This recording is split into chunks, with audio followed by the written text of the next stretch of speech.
예, 오늘 또 우리 찬양팀 감사합니다. 모처럼 또 찬양하면서 눈물을 흘렸네. 아직까지 소년 감성이 내게는 있는 것 같아요.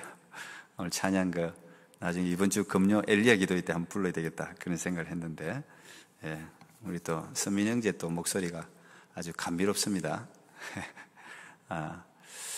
오늘 레위기 공부인데, 오늘은 제가 레위기하고 우리 일부 예배에서 율법과 복음에 대해서, Law and Gospel, 율법과 복음에 대해서 오늘 일부 예배 말씀을 전했는데 연결되기 때문에 또 굉장히 중요하기 때문에 제가 좀 섞어서 오늘 여러분에게 말씀을 나누려고 합니다. 우선 여러분 방금 읽은 레위기 18장 24절부터 30절까지는 청년들이 또는 성도들이 가지고 있는 질문에 대한 대답 중에 하나입니다. 어떤 질문이냐? 하나님은 사랑의 하나님이시라고 하면서 가나안에 있는 사람들을 왜 어린이들도 다 죽였냐? 잔인한 하나님이 아니냐? 왜 가나안에 멀쩡하게 살고 있는 사람들을 쫓아내고 이스라엘 백성들을 그곳에 이주시켰느냐? 그게 공이냐? 뭐 이런 질문들을 제가 때때로 받았습니다. 때때로. 어른들도 그런 질문을 갖고 있고 청년들도 그런 질문을 가지고 있습니다. 하나님이 사랑의 하나님이신데 왜 사람을 저렇게 많이 죽이냐?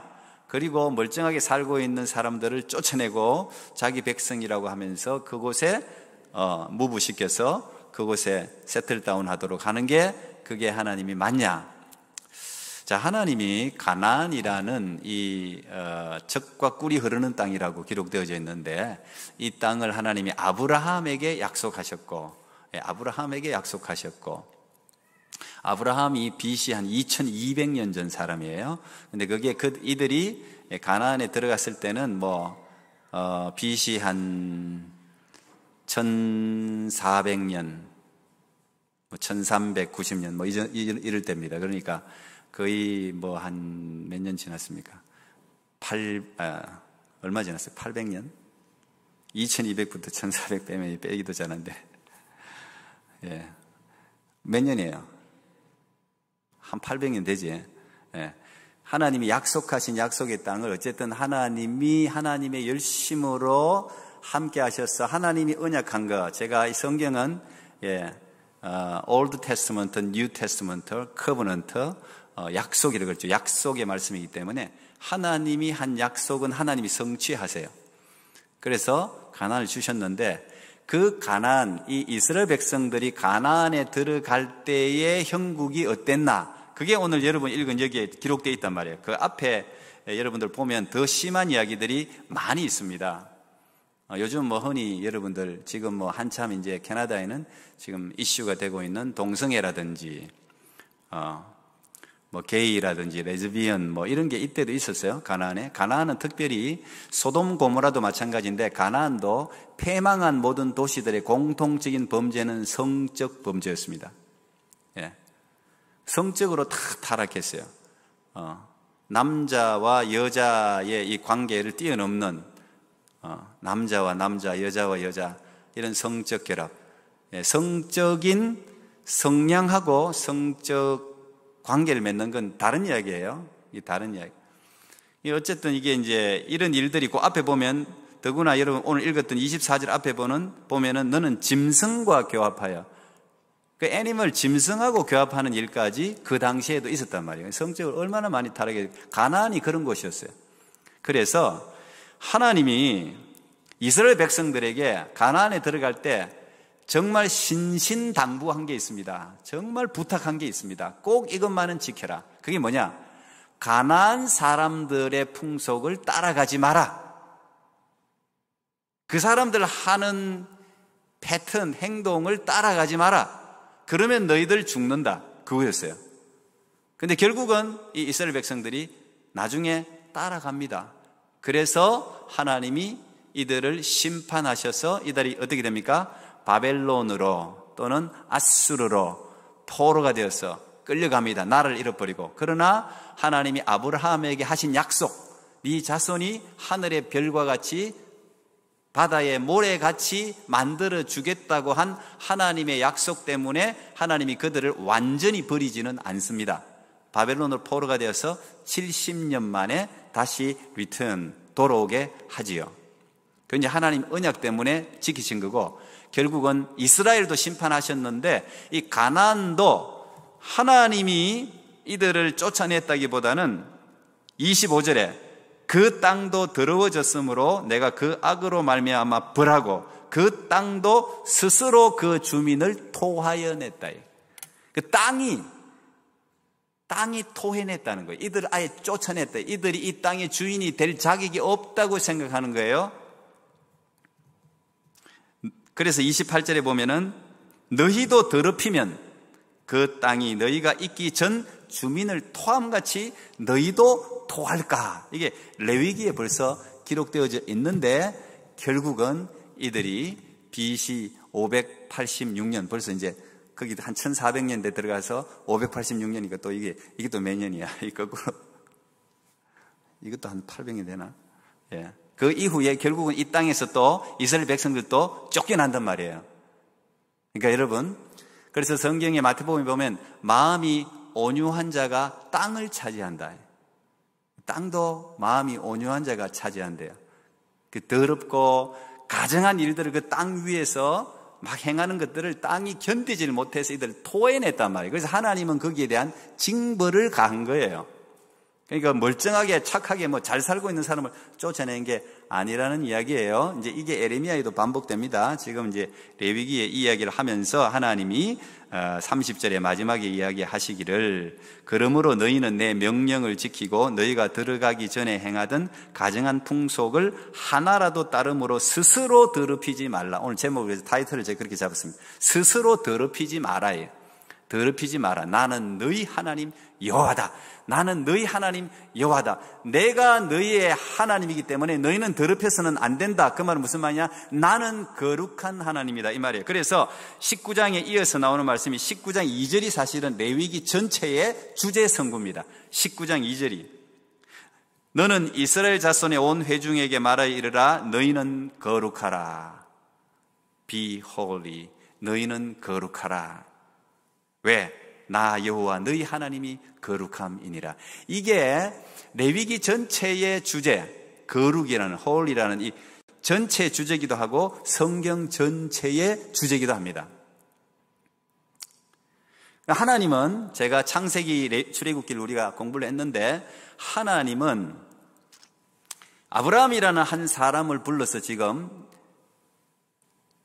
가나안이라는 땅을 약속하면서 이들 이끌어가는 지금 과정이잖아요. 그죠? 그런 지금 프로세싱 가운데 있어요. 하나님이 끌고 가서 하나님의 나라를 만든단 말이죠. 그래서 제가 이 성경은 구속사다. 그렇게 이야기했죠? 네, 구속사다. History of Redemption. 구속사다. 어떤 구속사? 하나님이 자기 백성을 예수 그리스도를 통해서 구원하는 스토리가 성경이다. 지금 계속 제가 반복해서 이야기하는 거예요. 하나님이 예수 그리스도를 통해서 자기 백성을 구원해가는, 어떻게 구원하나, 이들 어떻게 사랑하나. 그러면 이 백성들은 계속 하나님 말씀을 잘 들었느냐, 이들이 착해서, 이들이 아름다워서, 이들이 행동을 이뻐서 하나님이 구원했냐. 그게 아니단 말이에요. 하나님이 언약했기 때문에 자기 백성을 책임지고 이들이 죄짓고 하나님을 향해서 삿대질도 하고 원망도 하고 그냥 그렇게 많은 잘못을 했음에도 불구하고 그걸 우리가 그레이스, 은혜라고 부르는 거예요. 그 은혜의 스토리가 이 성경 이야기입니다. 이 백성들을 건져서 어떤 백성 만든다고요? 거룩한 백성. 거룩한 백성을 만들어가는 이야기예요. 이 레위기가 바로 그 이야기입니다. 레위기가 보통은 어려워서 사람들이 잘 안 읽습니다. 무슨 말인지 잘 모르니까. 이 제사 이야기가 거의 다 어떻게 제사하라는 오프링 이야기가 굉장히 많거든요. 그런데 이거를 여러분들이 하나님의 이런 사랑을 알고 이 이야기를 읽으면 하나님이 이들을 끔찍히 사랑하셔서 거룩한 백성, 다시 이 땅이 더러워지고 자기들이 더러워져서 이 땅이 토해내는 이런 심판을 받지 않게 하기 위해서 하나님이 이들을 이렇게도 사랑하시는구나 하는 걸 알 수가 있어요. 레위기 전체가 그 이야기. 하나님은 지금도 마찬가지입니다. 하나님은 우리를 거룩한 백성 만들기를 원하세요. 굉장히 중요한 주제예요. 거룩이라는 것은 이도 성경도 Holy Bible이죠. Holy Bible. 물론 바이블이라는 책은 books라는 책입니다. 책이라는 뜻인데 거룩한 책. 성경은 원래 거룩한 책이 제가 아니라 그랬죠. 원래는 sinner, 죄인들 이야기인데 이게 거룩한 책이라고 부르는 이유는 하나님이 죄인을 이집트에 완전히 종되고 거기에 종의 근성, 죄의 종이었던 사람들을 엑스도스 시켜서 거룩한 백성으로 만든단 말이에요. 그래서 죄인이 거룩한 의인이 되어서 sinner가 righteous man이 되죠. 거룩한 백성이 되어서 나는 너의 하나님이 되고 너는 나의 백성, 거룩한 백성이 된다. 이렇게 만들어가는 이야기가 이게 성경 이야기예요. 그래서 야곱도 나중에 이스라엘이 되고 이름들이 막 바뀌잖아요. 성경에 보면 이름이 굉장히 중요한데 이름들이 다 바뀌어요. 대표적인 게 이제 야곱. 야곱이라는 말은 속이는 자, 사기꾼, 발 뒤꿈치를 잡는 거예요. 뒤꿈치를 잡는 말이 누구를 막 뺏으려고 그냥 형이 먼저 쌍둥이인데 형이 먼저 나가니까 내가 먼저 나갈 거야 하면서 이렇게 하도 욕심 부려갖고 이 뺏는 이런 이름인데 하나님이 이스라엘 이름이라로 이름을 체인지 시켜준단 말이에요. 이스라엘은 하나님과 겨루어서 이겼다는 뜻이잖아요. 우리도 다 마찬가지. 이게 신분의 변화, 이 변화를 겪는 게 그게 이제 복음입니다. 복음. 그래서 하나님 이 거룩이라는 이 용어가 참 중요해요. 이 거룩이라는 뜻은 원래는 이제 잘라낸다 이런 뜻이 있어요. 어디서 잘라낸다. 근데 이걸 이제 좋게 표현하면 구별한다. 여러 개 중에서 우리가 뭐든지 과일이든 뭐든 있으면 이렇게 상한 건 구별해서 버리고 좋은 것만 이렇게 따로 해놓잖아요. 그것처럼 하나님이 구별한다. 어디서? 세상에서 우리를 구별한다. 그래서 레위기는 구별하는 이야기예요. 성경은 전체 구별하는 이야기예요. 이제 일단 출애굽 했지 않습니까? 출애굽해서 우리가 출애굽기에 우리가 태버너클, 성막, 그죠? 성막 이야기를 지난주에 제가 했어요. 하나님이 성막을 만들어서 거기에 성막이 어떤 의미를 가지고 있는지 하나님의 법궤, 지성소, 법궤까지 나가기 위해서는 어떤 절차를 거쳐야 되는지를 여러분에게 제가 말씀드렸어요. 기억납니까? 기억난다고 치고 성막의 문부터 시작해서 이 과정이 다 뭐예요? 이게 다 거룩, 성별, 구별시키는 행위들입니다. 전부. 양을 잡는다든지 불을 태운다든지 물두멍에 손을 씻는다든지 거기도 거룩한 떡이라고 부르죠. 안에 성소 안에 앉는 떡을 거룩한 떡이라고 해요. 항용떡 거룩한 떡이 진설병이라고 해요.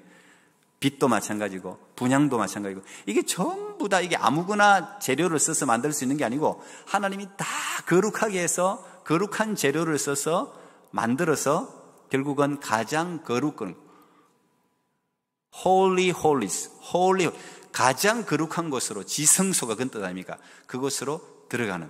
그래서 여러분 이 성소라든지 성막이라든지 제사를 알아야 여러분들이 오늘 우리에게 베풀어 주신 이 복음의 자유에 대해서 감사할 수가 있어요. 아, 하나님 만나는 게 이리 어려운 일이구나.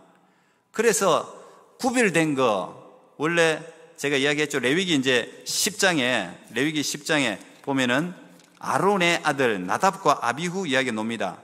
레위기 10장 1절에 보면 아론의 아들 나답과 아비후가 각기 향로를 가져다가 여호와께서 명령하시지 아니하신 다른 불을 담아 여호와 앞에 분향하였더니 불이 그 앞에서 나와서 그들을 삼킴에 그들이 여호와 앞에서 죽은지라. 4명 아들이 있는데 이때 죽어요. 뭐 하다가? 예배드리다가, 말하자면 하나님이 시키는 대로 하다가 뭘 안 했어요? 번제단, 여러분 알죠? 제일 먼저 들어가면 그죠? 짐승을 태우는 번제단, 거기는 아침 저녁으로 제사장들이 불이 꺼지지 않도록 매일 살펴야 돼요. 불이 꺼지면 안 돼요. 거기에서 불을 가지고 와서 성소 안에, 제가 지금 이야기하면 그림이 그려집니까? 성막 그림이 그려지면 좋은데 성막 그림이 있나? 지금? 예. 그 성소 안에 됐어요. 그거 놔두세요. 그냥 성소 안에 분향단, 그죠? 그 메노라라고 하는, 지금도 유대인들이 7개 촛대, 그 촛대는 금 1달란트로 만들었다 그랬습니다. 금을 막 찧어가지고 만들었다 그랬어요. 살구나무, 살구꽃 형태를 지니고 있는데 그 불은 끄지면 안 돼. 왜냐하면 그 위로 천이 4겹이 있어요. 마지막은 해달 가죽으로 덮어놨기 때문에 빛이 하나도 안 들어옵니다. 그 성수 안에는 빛이 하나도 없어요. 이 분향단, 이 촛대가 불을 밝히지 않으면 뭐 아무것도 안 보여요. 여기 아예 움직일 수가 없어요. 그게 이제 예수 그리스도의 빛이라고 제가 이야기했는데, 그 빛이 끄지면 안 되잖아요. 그리고 그 불은 항상 번제단에서 불을 가지고 와서 붙여야 돼요. 뭐 같은 불인데 뭐 아무거나 붙이면 되지. 그렇게 하다가 죽은 게 나답과 아비후예요. 그게 성경에 기록되어져 있단 말이에요. 그래서 여러분, 이 예배를, 여러분들이 구약 시대 이제 이런 걸 알면 이 예배가 조심스러워져요.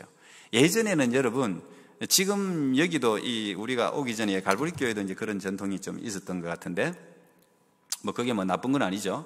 이 이제 강대상 위에 기름 부음 받은 목회자 외에는 이 강대상 위에 올라오는 것을 두려워했습니다.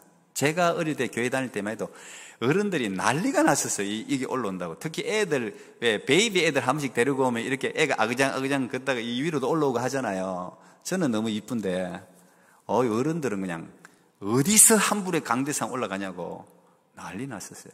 그리고 저기 지금 드럼이 여기 있는 거 말도 안 되는 이야기예요. 이 드럼은 귀신 악기라 그래가지고 옛날 샤먼들, 무당들 둥당둥둥 하죠. 이 드럼이라는 게 참 묘합니다. 이 심장 소리하고 비슷해서 이게 귀신이 들든지 성령이 들든지 하는 게 이 드럼이 악기예요. 이게 드럼 악기가 이게 참 그런 악기인데, 이런 악기가 원래 못 올라왔어요. 근데 이 강대상 위에 기타 치는 거 이거 말도 안 되는 이야기예요. 이것도. 예. 그러니까 이게 우리가 구약을 알면 이게 좋아지면 그렇구나. 그런데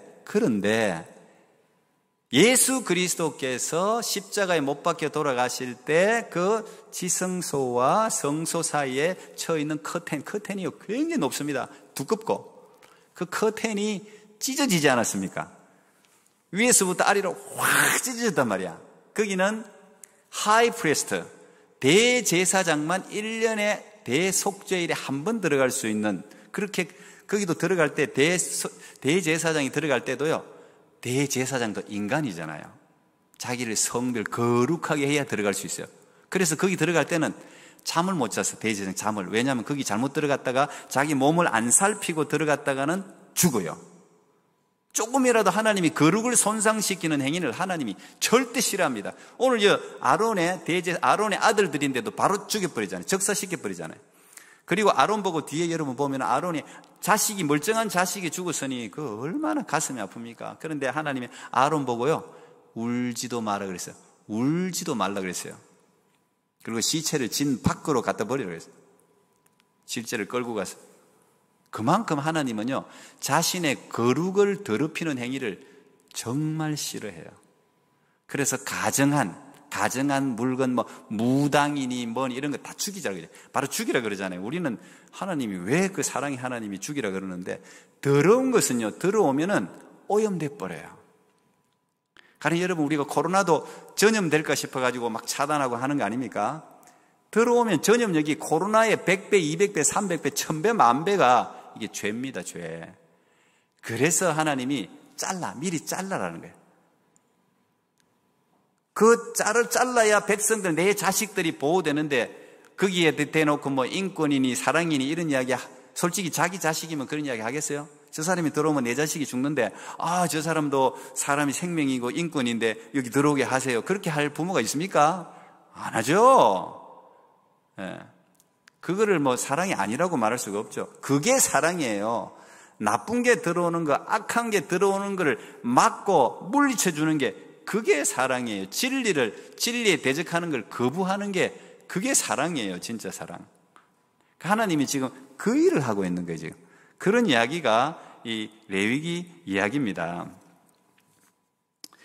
하나님이 모세를 통해서 율법을 10계명, 그죠? 돌판에 10계명을, 우리 박형욱 집사님이 누가 물었다 그러는데, 돌판을 하나님이 처음에 주셨는데, 그게 깨어졌는데, 그게 어떻게 법궤 안에 들어가 있냐는 이런 아주 훌륭한 굿 퀘스천을 저 중에서 했다고 맞습니다. 처음 건 깨졌죠. 그리고 난 뒤에 모세가 또 40일 금식한다고. 이게 하나님이 다시 새겨준단 말이죠. 다시 자기들 이게 정으로 다 새기라고 말을 하죠. 그래서 이제 그 돌판이 일단 들어갔는데, 어쨌든 이 율법을 하나님이 주셨어요. 자, 오늘 제가 이제 이거는 일부에서 이야기했던 건데, 율법과 복음의 관계인데 이게 굉장히 중요해요. 이게 제사 제도하고 다 관계되기 때문에 꼭 기억해야 됩니다. 하나님이 율법을 주셨는데, 하나님이 주신 율법이에요. 그런데 어떤 사람은 요즘 구약의 율법은 지금은 지킬 필요가 없다, 없어도 된다, 폐기해야 된다, 이런 사람들이 있습니다. 그렇죠. 실제로 구약의 율법을 우리가 그대로 지금 지키는 건 아니죠. 그랬으면 우리 이 안에 들어오지도 못해요. 지금 저 안에서 지금 난리 났습니다. 지금 짐승들 잡아야 됩니다. 피를 흘려야 됩니다. 칼을 들고 그냥 여러분들이 그냥 이렇게 해석을, 실제로 여러분이 짐승을 잡는 걸 보면 칼을 들고 그 목을, 이 숨통 몇 통을 자른단 말이에요. 저는 양을 이제 잡는 걸, 제가 몽골 갔을 때 그 시연하는 걸 제 앞에서 바로 시연하는 걸 봤는데, 그 양이고 염소고 여러분 이거 잡는 게 보통 일이 아니잖아요. 닭은 잡아봤습니까, 여러분? 저는 이제 닭까지는 잡아봤습니다. 그것도 하면 피도 이게 냄새가 많이 나거든. 이 안에서 막 온갖 게 쫙 다 잘라, 다 드러내, 내장하고 다 드러내야 돼요. 특히 아까 번트 오프링이라는 이 번제는 가죽을 다 벗겨내요. 가죽을 싹 벗겨내요. 가죽은 이제 제사장한테 돌아가고 나머지는 전부 태우는 게 번트 오프링인데, 제사들이 대부분 그래요. 대부분 어쨌든 짐승의 피를 흘려야, 피 없이는 죄사함이 없기 때문에 피를 다 이제 흘려야 되는 거 아닙니까? 그래서 이제 율법을 하나님께서 어쨌든 율법대로 해야 돼요. 율법의 역할이 뭘까요? 만약 이 법이 없었다면, 지금 구약 지키지도 않는데 이게 왜 성경에 왜 남아있을까요? 물론 이 구약이 전부 폐기된 건 아니죠. 이 안에 이제 지금까지도 뭐 의식법이라든지 이런 것들은 지금도 지키고 있는데, 제사법 같은 건 지금 그대로 지키고 있지는 않지만 그 정신들은 지금도 우리 예배 가운데 사실 그대로 나와 있죠. 하나님이 주신 율법은 나쁜 게 아니에요. 율법은 선하고 거룩하다. 사도 바울은 그렇게까지 로마서 5장에서 말했어요. 거룩하고 의롭다. 율법은 거룩하고 의로워요. 그런데 이 율법을 하나님이 주셔서 지키라고, 그 전에는 여러분 법이 없으면 그걸 무법이라고 합니다. lawless, 무법 천지는 좋은 세상이 아니죠. 법이 없는 세상은 좋은 세상이 아니에요. 그죠? 질서가 없으니까. 예전에 제가 아주 오래됐죠. 한 20년도 넘었는데, 그 어디였더라 거기가, 선교를 갔는데 길에 그 신호등이 없어요. 거기는 신호등이, 요즘 여기도 한 번씩 이제 신호등이 팍 꺼질 때는 교통경찰이 이거 하기가, 캐나다는 정말 그건 잘하더라고. 한국보다 그건 잘하는 것 같아. 왜냐면 그런 일들 많이 겪고, 신호등이 딱 없으면은 우리는 그냥 스탑 사인을 경험을 하다 보니까, 신호등 없어도 스탑 사인처럼 먼저 스탑한 사람이 가고, 이거 우린 저절로 되더라고, 캐나다는. 와, 그래서 캐나다는 참 그런 훈련 잘 됐다 생각하는데, 이게 훈련이 안 된 나라들은 이 신호등이 없으면 난리입니다. 난리. 특히 이제 후진국일수록, 제가 선교를 그때 어느 나라였는지 지금 생각이 잘 안 나네. 예, 인도네시아인가, 하여튼 동남아 쪽인데, 야, 뭐 이거는 뭐 난리예요. 난리. 그냥 중학생 차들이 그냥 막 난리야, 난리. 뭐 사람 교통경찰도 없어요. 그냥 알아서 가는데, 이거는 먼저 고개를 내미는 게 먼저 가는 거야. 그러니까 운전 이 담력이 없는 사람은 계속 기다려야 돼. 거기서 조금 가려다가 다른 사람이 먼저 계속 가니까, 야, 그 참. 그래서 법이 있어야 되잖아요. 교통법이 있어야 되고, 사회법이 있어야 되고, 예? 법이 있으면 법을 안 지키는 사람들은 죄인이 되잖아요. 법의 기능은 뭐예요? 네가 잘못했다, 네가 잘했다를 구별시켜 주는 거예요. 법은, 율법의 기능이 그거예요. 율법의 기능이. 그런데 하나님이 율법만 주셨으면 이스라엘 백성은 거기서 끝입니다. 왜? 율법을 지킬 인간이 없어요. 율법은 뭐예요? 율법은 명령입니다. 안 하면 안 되는 거예요. 율법은 내가 지키면 오케이, 뭐 다른 심판이 없어요. 페널티가 없어요. 그런데 내가 하나라도 안 지키면 심판이 있어요. 페널티가 있어요. 너 이거 안 지키면 죽어. 그럼 죽는 거예요. 너 이거 배상해내야 돼. 법이 그러니까. 그러니까 이스라엘 백성들이 613가지를 자기들이 나름대로 확대 해석해서 이제 계명을 613가지를 가지고 있었는데 613가지를 죽을 때까지 지켜야 되는 거야. 근데 612가지를 지켰는데 한 가지를 안 지키면 어떻게 돼요? 범죄자가 되는 거예요. 그러면은 말짱 도루묵 무슨 말 알아요? 다시 제자리로 안 지켰으니까. 그러니까 맨날 머리가 무거워. 율법을 계속 지켜야 되니까. 여러분 대부분 이단들, 이슬람도 마찬가지고 몰몬교, 여호와의 증인 대부분 이단들은 전부 율법주의입니다. 다 율법주의예요. 복음, 은혜, 기독교밖에 없어요. 다 율법주의. 그래서 그 율법이 하는 역할은 범죄를 제지시켜요. 범죄를 감소시켜요. 왜? 법이 있으니 법을 강하게 때리니까 너 얼마 벌금 내야 돼, 페널티 얼마 내 이러면 조심하잖아. 근데 그것은 자발적으로 하는 게 아니고 무서워서 하는 거야. 그러니까 사회가 좀 이렇게 범죄가 좀 없어지는 것 같아. 그런 역할을 해요. 그래서 이슬람이나 뭐 여호와 증인이나 몰몬교나 이런 율법주의 이단들은 대부분 뭐 안식교도 이제 우리가 뭐 이단이라고도 하고 아니라고도 하는데 어쨌든 안식교도 율법주의이기 때문에 그런 쪽에서는 이단에 가까워요. 그래서 율법주의 신앙인들은 착하게 보여요. 착하게.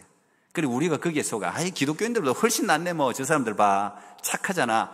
저 사람들은 그래도 이렇게 뭐 센 사람이 없어. 뭐 이런 이야기를 합니다. 당연하죠. 왜? 율법 안 지키면 죽는데 조심해야 되는데 그 대신 그 사람들에게는 자유와 은혜가 없어요. 평생을 두려워하면서 지내야 된단 말이죠.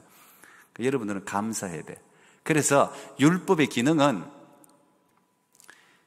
내가 율법을 지킬 수 없구나 하는 걸 깨닫게 한단 말이에요. 율법의 가장 중요한 기능이 그거예요. 내가 율법을 지킬 수 없구나. 내가 도덕적으로 윤리적으로 다른 사람보다 좀 나아요. 내가 정말 선하게 사는 사람이라. 그래서 법을 잘 지켜도 100% 지킬 수 있는 인간은 한 명도 없어요. 오직 율법을 완성한 분은 예수님밖에 없어요. 예수님은 율법의 마침이 되느니라. 로마서 10장 4절. 완성시켰어요. 그리고 율법의 죄의 삭선 사망이에요. 그래서 예수님이 죽잖아요. 율법을 다 짊어지고. 율법을 만족시키지 못하니까 어떻게 됩니까? 괴로운 거예요. 난 여러분들이 이제 이 과정을 꼭 거쳐야 됩니다. 이 과정을 거쳐야 돼. 이 과정을 거친 사람이 사도 바울이고 마틴 루터예요. 율법을 통해서 어떤 자유를 얻으려고 한 거죠. 내가 이것도 지키고 저것도 지키고. 사도 바울도 마찬가지 아닙니까? 그건 바리새인이잖아요. 바리새인은 율법을 철저하게 지키는 사람들이에요. 그러니까 율법주의자들은 어떻게 되냐? 자기 의의를 드러내. self righteousness. 자기 의. 내가 이렇다 자랑하게 된단 말이에요. 그리고 잘못하면 푹 꺼지고. 이게 율법주의, 율법 아래 사는 사람의 특징이에요. 특징. 그래서 다른 사람을 정죄하고. 마틴 루터도 사도 바울도 율법을 지켜서 뭔가 자유를, 구원을 얻어보려고 했는데 이게 안 되더라는 거예요. 이게 여러분 필그림 철로 역정의 기독도가 그렇잖아요. 이 죄의 짐을 졌는데 이게 너무 무거우니까, 이 율법이래, 율법. 이 짐을 벗을 데가 없어. 세상에서는 해결할 길이 없어. 그러니까 이 짐을 벗기 위한 해결책을 찾아 나서잖아요. 그게 바로 율법의 가장 중요한 역할이에요. 율법이 우리를 이 율법을 지킬 수 없고 율법으로는 구원받을 수 없다는 한계를 깨닫게 해. 도덕이나 윤리나 이런 걸로는 구원을 받을 수 없다는 걸 율법이 깨닫게 한단 말이에요. 아무리 율법을 내가 잘 지켜도 그게 안 된단 말이에요. 이거 여러분 레위기에 전부 피제사입니다. 짐승이요. 이 성막에 아까 번제 띄워봐요, 그림. 이 짐승이 하루에 성막에 하루에 200마리에서 약 2000마리가 죽었답니다. 하루에. 그러니까 여러분 사실 동물을 하나만 잡아두고 힘든 일인데 그 제사장들이 얼마나 많이 필요합니까? 제사장들이 8,580명인가 뭐 하여튼 나오죠. 돌아가면서 저거 일을 감당한단 말이에요. 그러니까 저게 계속해서 이렇게 짐승을 이렇게 잡아가지고 불 태우고 이게 이제 번제인데 이거 계속 이 일을 계속 해야 돼. 여러분들도 만약에 예수님이 이 땅에 오시지 않았다면 여러분도 이 일을 매일 에브리데이 해야 돼요. 왜? 에브리데이 죄를 지으니까. 에브리데이 해야 된단 말이야. 템플러리죠. 그래서 율법을 그리스도가 오시기 전까지의 그림자라고 하는 거예요. 이게 필요 없는 게 아니고 율법이 필요해요. 역설적으로. 율법이 없으면 그리스도의 필요성을 느끼질 못한다니까요. 복음의 필요성을 느끼질 못한다니까요. 그래서 갈라디아에서는 율법은 우리를 그리스도께로 인도하는, 개역 성경에는 몽학선생, 개역 개정에는 초등교사, 그렇게 표현했어요. 율법이 교사란 말이에요. 우리를 그리스도께로 인도한단 말이에요. 그래서 하나님이 이 율법과 함께 준 게 성막이에요. 태버너클. 성막 설계도를 같이 줬잖아요. 만약에 성막 설계도를 안 줬으면 그들은 율법에서 숨이 막혀서 끝이에요.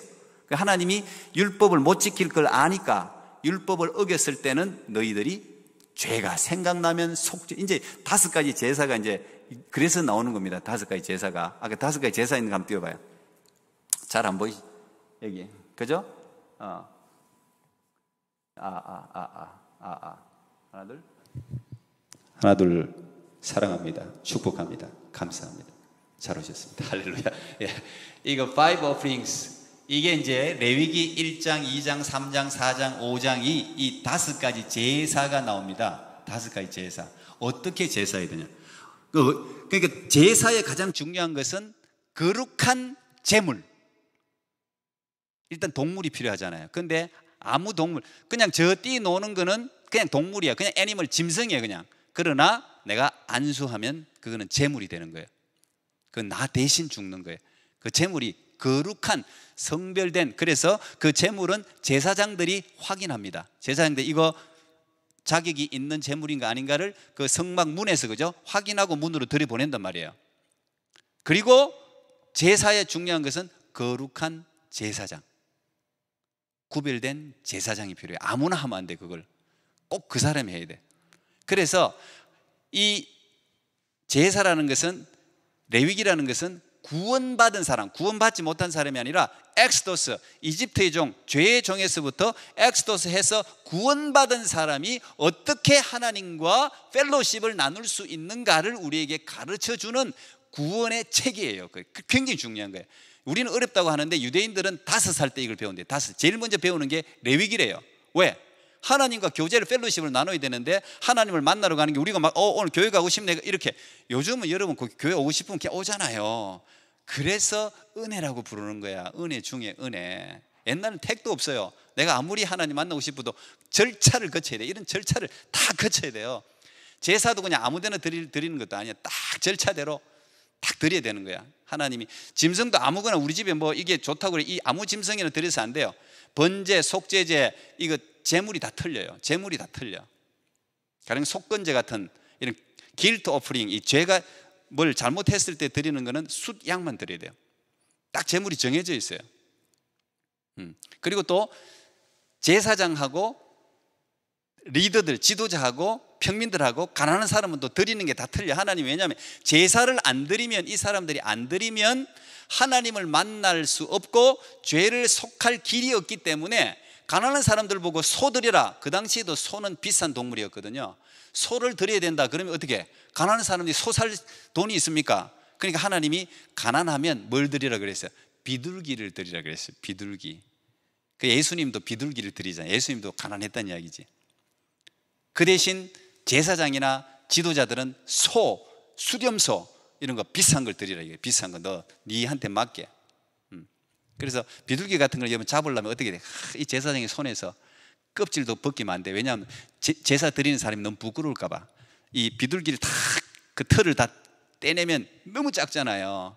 부끄러우니까 그대로 드리라. 하나님이 이 제사 드리는 사람들 마음까지도 다 배려해서 그게 이게 5가지 이게 제사입니다. 이런 제사를 통해서 제일 먼저 이게 번트 오프링 거죠. 번제라는 모든 걸 태워드리는 제사. 요거 스킨만 제사장한테 돌아가고. 그 두 번째가 이제 밀 오프링이라는 것은 이제 소제, 곡식으로 유일하게 피가 없이 드리는 거. 가난한 사람들이 언제나 곡식을 빻아가지고 소제 그림도 있잖아요, 그죠? 아까 처음에 나왔던 그림, 그죠? 이런 곡식도 빻아야 돼요. 이게 이제 헌신을 뜻하는데 다 빻아가지고 이걸 가루로 해가지고 이거 결국은 이제 불로 태워서 이렇게 드리면 하나님이 향기로운 냄새니라. 여러분 레위기를 보면 향기로운 냄새니라 이제 이런 이야기가 많이 있습니다. 하나님이 향기로운 냄새를 좋아해요. 여러분 회개해도 향기로운 냄새, 기도도 향기로운 냄새. 요즘을 이야기하면 소재. 앞에 다시 봐봐요. 예. 그래서 이 소재가 있고 그 다음에 이제 피스 오프링이라는 거, 이 화목제라는 게 있습니다. 화목제. 자, 이거는 보통은 여기 이 번제라든지 이런 제물은요 사람이 못 먹어요. 제사장만 딱 몇 개 뒷다리다 이렇게 구별해갖고 제사장만 먹어야 되고, 여러분 요즘 성찬식 하면 그거 남은 거 여러분 못 먹잖아요. 저만 먹죠. 저만 목사들 기름 부음 받은 사람 목사들이 그 성찬 남은 빵 같은 거는 이제 가져가서 먹습니다. 여러분 그런 거 몰랐죠? 다 포도주하고 여러분 남긴 거 내가 다 가져간다고. 근데 옛날 이런 게 여기서 나온 거예요. 제사장들만 먹고 일반인들은 못 먹었는데 이 피스 오프링, 이 화목제만 다 나눠 먹을 수 있어. 이건 하나님과 사람을 펠로십 시키는 거기 때문에 이거는 다 이제 해가지고 고기를 나눠 먹어요. 하나님과 우리의 관계, 이 죄로부터 막혀있던 관계를 이 화목제가 이제 다 이렇게 펠로십을 즐겁게 나눌 수 있어요. 이건 즐거운 잔치 때 이거 할 때는 이제 잔치죠, 잔치. 그래서 여러 가지 제물이 이게 수장, 암양 뭐 다 여기는 포함될 수 있단 말이죠. 그래서 그 뒤에 또 한번 띄워봐요. 이 예수님이 이게 전부 이제 이 제사가 다 예수 그리스도, 예수 그리스도가 화목제물이다. 성경이 그 다음 성구 띄워봐요. 이 예수를 하나님이 그의 피로서 믿음으로 화목제물로 세우셨다. 그래서 구약에 있는 모든 것은 그림자입니다. 그림자. 결국은 임시 템플러리예요. 다 매일매일 짐승을 잡아야 되는데, 여러분 단번에 예수님이 그냥 어린 양이 되셔서, 유월절 어린 양이 되셔서 한 번에 끝내버렸잖아요. 그래서 그 예수 그리스도를 믿기만 하면은 우리가 누구든지 제사장이 돼서, 만인 제사장 그러죠. 누구든지 예수님 앞에 나갈 수 있게 됐단 말이에요. 그래서 구약의 율법을 알아야, 율법을 지키려고 율법을 정확하게 알면 알수록 복음이 돼. 이런 거였구나. 이 율법이 할 수 없는 것을, 율법의 요구를 우리가 충족시킬 수 없는데 예수님이 충족시켜 주시고, 그 예수님이 십자가에서 하신 일을 우리가 받아들이기만 하면, accept 하기만 하면은 하나님이 그것을 뭐로? 의로, righteousness, 의로 여겨준단 말이에요. 그걸 칭의라고 부릅니다. 그게 의. 그러니까 우리가 뭘 행위를 하고 우리가 잘해서 하나님이 구원을 의인이 되게 하는 게 아니고, 하나님이 그냥 믿는 백성들에게 선언을 해준단 말이에요. 그래서 그건 이제 그 법정 용어입니다. 이게 칭의라는 게. 여러분들도 아마 이제 교통 티켓이나 뭐 이렇게 운전하는 분들 가끔씩 이제 스피드 티켓이나 뭐 주차 티켓 이런 거 하면, 캐나다는 그래도 코트에 신청하는 그게 있어갖고 신청해 본 사람도 있죠. 신청해서 돈 한 번도 안 내는 판정받은 사람, 받아본 적 있는 사람, 코트에. 불쌍하네. 저는 코트에 여러 번 신청했는데, 한 번 그 뭐 돈 어쨌든 50%, 하여튼 코트 신청하면 한 50%는 감해 주니까, 50%도 크니까 그냥 무조건 일단은 받으면 무조건 신청해요. 신청했는데 한 번은 이제 갔는데 그게 얼마짜리였더라. 그게 뭐 100불짜리인가? 하여튼 갔어요. 갔는데 저지 판사가 안 왔어. 판사가 출석을 안 했어요. 그러니까 온 사람들 줄을 쭉 서래, 줄을. 그래서 한 사람 가면 거기서 이제 그 사람이 뭐 어떤 사람인지 모르겠는데, 그 사람이 당신은 50%만 내시오, 당신은 뭐 하시오, 이렇게 적어주더라고요. 그래서 제가 딱 갔는데 하나도 안 내도 된다는 거예요. 그냥 가래. 이거 다 기각시켜주면 다 없애준대. 기분이 어떨까요? 너무 좋던데요, 기분이. 정말 나는 그 코트를 갈 때마다 하나님의 심판대를 생각합니다. 여러분 사실 코트 가는 게 무서운 거 막 가면 무섭게, 물론 그건 작은 코트예요. 진짜 근데 살인 사건이라든지 어려운 사건에 코트가 무섭습니다. 그냥 뭐 판사 오면 뭐 일어서야 되고 뭐 조금이라도 무슨 말하면 뭐 이런 아주 무서운 데예요, 여러분. 예수 그리스도께서 이런 마지막 심판대 얼마나 무서운 데겠어. 근데 그 심판대 이 절지가 뭐라고? 특히 뭐 살인 사건이나 이런 게 있으면 이 판사가 생명을 왔다 갔다 해요. 무기징역 내릴 수도 있고 사형해서 면제시켜 줄 수도 있고 죽일 수도 있고, 이걸 이 사람이 그걸 저지잖아. 저지. 엄청 이게 무서운 사람이에요. 그런데 이 저지가 내가 분명히 죄를, 내가 잘못해서 내가 티켓을 받았어. 티켓을 받았는데 당신 그냥 가시오, 없애주겠습니다, 이렇게 엑스지 없애줘버리면 어떻게 돼요? 나는 무죄, 죄가 없어져 버려요. 나는 분명히 죄를 지었는데 무죄를 선언하는 순간 나는 죄가 없는 사람이 되어버리는 거예요. 그걸 우리가 칭의라고 합니다. 그게 법적 용어의 칭의가. 분명히 나는 죄에 있는 걸 아는데 하나님이 너는 무죄다, 너는 의인이다, 이렇게 칭해준다는 이야기예요.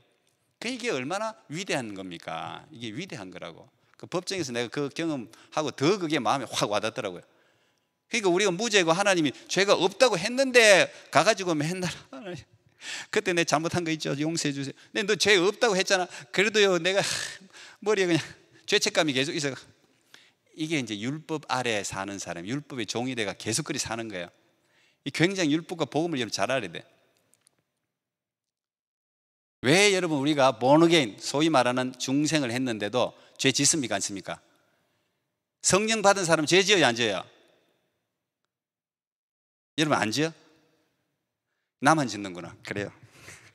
죄인이 의인한테 설교를 하고 있는 지금. 근데 여러분, 예수님께 십자가에 내가 내 자아가 죽었는데 자꾸 내 자아가 올라오고 내가 잘못 죄를 짓고 뭐가 화도 나고 뭐 분노도 하고 막 이래 하잖아요. 그러면 내가 어떻게 돼? 그전에는 몰랐는데 예수를 믿으면 더 괴로워. 내가 예수님을 믿는다고 하는데 내가 정말 거듭났다 본어게인 했는데 내가 성령도 받았는데 내가 거듭났다고 생각했는데 왜 자꾸 내가 이렇게 지을까? 이제 그 생각. 오늘 내가 일부에서 그 설교를 한 건데 왜 그런 일이 일어날까요? 왜? 이거 내가 성경 구절을 다 해야 되는데 지금 이 파워포인트를 준비를 안 해가지고 어제 일부 설교를 들어봐요. 왜 그럴까? 여러분, 우리가 십자가에, 내가 그리스도와 함께 십자가에 못 박혔나니 그러면 옛자는 죽었어요. 무슨 말이냐? 여러분, 죄의 종이라는 것은 죄, 사단을 마스터, 주인 삼았다는 거예요. 그가 주인이니까 나를 마음대로 컨트롤하고 난 그 끌려다니는 거잖아요. 근데 우리가 거듭나는 순간 주인이 바뀌어요. 그 칭의라는 것은 신분이 바뀌는 거예요. 죄인이 의인이 되는 거예요. 그렇게 선포를 해버렸으니까 바뀌었어요. 우리는 구원의 백성이 된 거예요. 자, 그럼에도 불구하고 사도 바울도 내 안에 두 가지 법이 있다. 두 법이 있어요. 내 안에 두 법이 있다면 이게 문제라고. 내 안에 마음으로는 하나님의 법을 섬기는데 육체로는 죄의 법을 섬기노라. 이게 문제예요. 무슨 말이냐? 우리가 죽었으면 괜찮은데 이 땅을 사는 동안은 뭐가 살아있어? 뭐가 완전히 구원을 못 받아서? 프레시, 몸이 구원을 못 받았어요. 그게 성경 구절이 있는데, 그래서 사도 바울도 한탄한다. 내가 이 몸의 이 구원을 위해서 지금 내가 몸의 구원을 기다린다. 한탄한다. 성령으로 거듭났는데 내가 거듭난 백성이긴 한데 몸하고 같이 살아야 되잖아. 우리가 분리할 수가 없잖아요.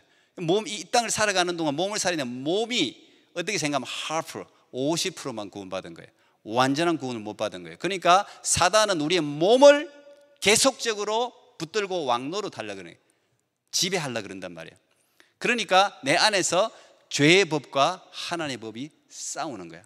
그러면서 사도 바울이 오호라, 로마서 7장 24절, 오호라 나는 공고한 사람이로다. 누가 나를 이 사망의 몸에서 구원하려 그런 탄식을 하는 거예요. 그 다음에 사도 바울이 고백하니 그러나 주 예수 그리스도로 말미암아 내가 감사하리로다 하면서 내가 마음으로는 하나님 법을, 육신으로는 죄의 법을 섬기지만 그러므로 그리스도 예수 안에 있는 자에게는 결코 정죄함이 없나니 이는 생명의 성령의 법이 죄와 사망의 법에서 너를 해방시켰느니라. 이게 그 다음 이어지는 로마서 8장 1절 말씀입니다. 두 법이 있단 말이에요. 육체 때문에 여러분들이 죄를 짓는 거예요. 그런데 그것은 갈등을 할 수밖에 없어요. 갈등을 할 수밖에 없는데 이 갈등은 통치권 싸움이에요. 이제 여러분들은 거듭난 사람은 여기 뭐 거듭났는지 안 거듭났는지 내가 다 알 길은 없어요. 그러나 거듭난 사람은 갈등을 하게 돼 있어요. 이제 그때는 갈등 없이 죄를 지었는데 이제는 죄를 짓는 순간에 갈등을 하게 돼 있어요. 사단은 왕노릇 하려고 그러고 하나님의 법이 내 안에 와버렸단 말이에요. 참 웃기는 게 born again 하면은 율법 대신에 다른 법이 와버려요. 하나님의 법이 마음에 새겨져 버려요. 그전에 율법은 비석에 돌판에 새겨졌는데 하나님의 법은 내 마음에 새겨져 버려요. 그게 에레미야 31장 33절에 나와 있어요. 마음에. 근데 마음에 새겨졌는데 그전에 율법은 지키려면 힘들어서 이거 지키, 이거 해야 돼. 이거 여러분 부모가 뭐 시키는 거 하려고 하면 짜증 나잖아요. 자기 스스로 하는 건 즐겁고. 그런데 이 새로운 법의 특징은, 거듭난 사람의 특징은 마음에 새겨진 법을 즐거워한단 말이에요.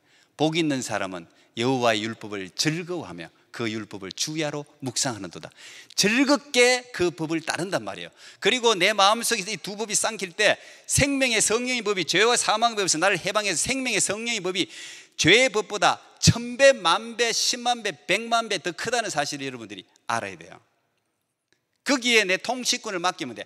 내가 막 노력해서 두렵고 떨림으로 너희 구원을 이루라는 게, 두렵고 떨림으로 너희 구원을 이루라는 게, 내가 거듭났음에도 불구하고 내가 구원을 이루기 위해서 노력해야 되는구나가 아니에요. 여러분, 노력해갖고 절대 구원을 이룰 수가 없어요. 율법은 무조건 실패해요. 노력한다고 되는 게 아니에요. 그건 sanctification, 성화의 과정이라 그래요. 그건 칭의받은 사람들이 성화를 하는 거지 구원에 관계된 건 아니에요. 구원은 이미 얻었고 이 싸움은 구원을 지키려는 싸움이라, 이미 얻은 구원을 지키려는 싸움. 그래서 통치권을, 왕을 주님께 맡겨버리면 돼. 그러면은 너희 안에서, 빌립보서 2장 12절이 두려울 건데 너희 구원을 이루라는데 2장 13절이 너희 안에서 행하시는 이는 하나님이시니, 그렇게 나와. 너희 안에서 행하시는 하나님이시니 너희로 소원을 두고 행하게 하시느니. 그 말은 우리 안에 이 구원을 이룰 수 있도록 하나님이 우리 안에서 역사하면서 실천할 수 있는 힘도 하나님이 주신단 말이에요. 구원은 전적으로 하나님의 역사예요. 그래서 우리는 그걸 은혜라고 부르는 거야. 그래서 은혜 속에 사는 사람은 자랑할 게 없어. 왜? 자기가 한 게 없거든. 구원에 관해서 자기가 한 게 없거든. 근데 율법 아래 사는 사람은 자기 힘으로 하기 때문에 자랑을 한단 말이에요. 잘하면은 내가 했기 때문에. 그래서 모든 게 감사. 그래서 하나님을 의지하게 되는 거예요. 그래서 여러분들이 지금 죄를 짓고 싸우는 건 그 싸움이에요. 육의 본성, 이 육, 남아있는 아직 완전히 구원받지 못한 이 육을 서로 차지하려는.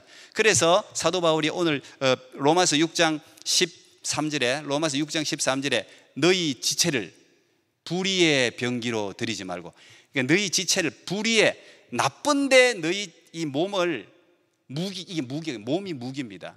여러분, 사단의 지배를 받으면, 옛날에는 그런 게 있을 수도 없었는데 요즘은 살인 사건이고 뭐 범죄를 보면요, 너무 끔찍한 범죄가 너무 많아. 그건요, 하나님의 형상을 받은 인간이 할 수 없는 거예요. 그거는 사단의 지배가 있기 때문에, 사단이 그걸 확 사로잡았기 때문에 막 사람을 토막내고 뭐 이 아이를 갖다 이거 어떻게 사람이 합니까? 사단의 지배 아래 있기 때문에 그런 일을 하는 거예요. 그래서 여러분, 전도라는 거, 복음을 전하는 건 그래서 중요한 겁니다. 단지 교회로 인도하는 수준이 아니에요. 복음을 전한다는 것은 그 사람이 죄의 종을 의의 종으로 신분을 바꿔주는 일이에요. 그러면은 범죄율이, 세상도 좋아져 버려요. 복음을 전하면 세상도 좋아져 버려요. 범죄가 없어져 버려요. 낮아져 버려요. 그럴 수밖에 없어요. 통치권자가 바뀌어 버리기 때문에. 하나님의 사랑과 은혜가 안을 지배해 버리면 당연히 그런 일을 할 수가 없죠. 그래서 이 율법과 복음은 엄청난 차이가 있는 겁니다, 여러분.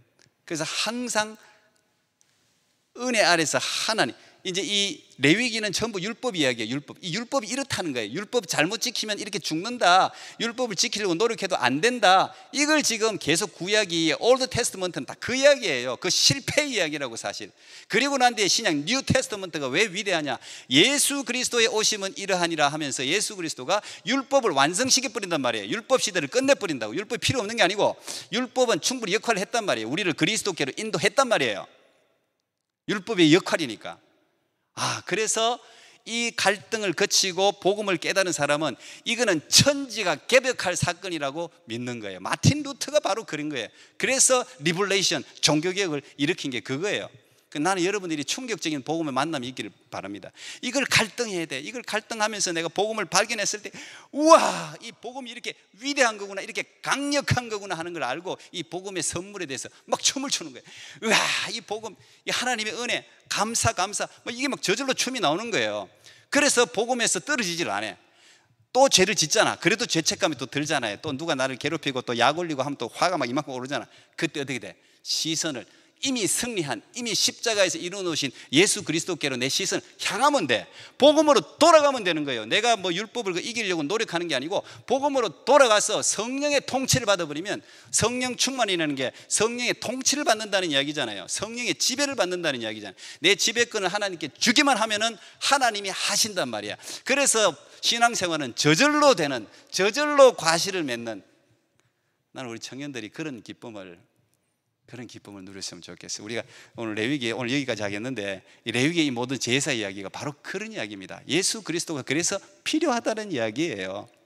여러분의 삶이, 진리가 여러분을 자유케 하기를 축복합니다. 기도하겠습니다. 하나님 감사합니다. 오늘 레위기를 통해서 율법과 복음의 관계, 예수 그리스도의 그림자로서 율법이 충실하게 한 역할들에 대해서 배웠습니다. 하나 우리 청년들이 앞으로도 신앙생활을 할 텐데, 아버지, 이 율법을 뛰어넘는 복음의 그 위대한 감격을 누리는 우리 청년들 되게 하시고, 앞으로 살다가 또 여러 가지 힘들고 어려운 일을 만날 때마다 우리를 위해서 얼마나 예수 그리스도께서 위대한 일을 하셨는지를 기억하고 세상을 뛰어넘어서 하나님의 복음을 전하고 하나님 편에서는 위대한 용사들이 되게 하여 주옵소서. 예수님 이름으로 기도합나이다. 아멘.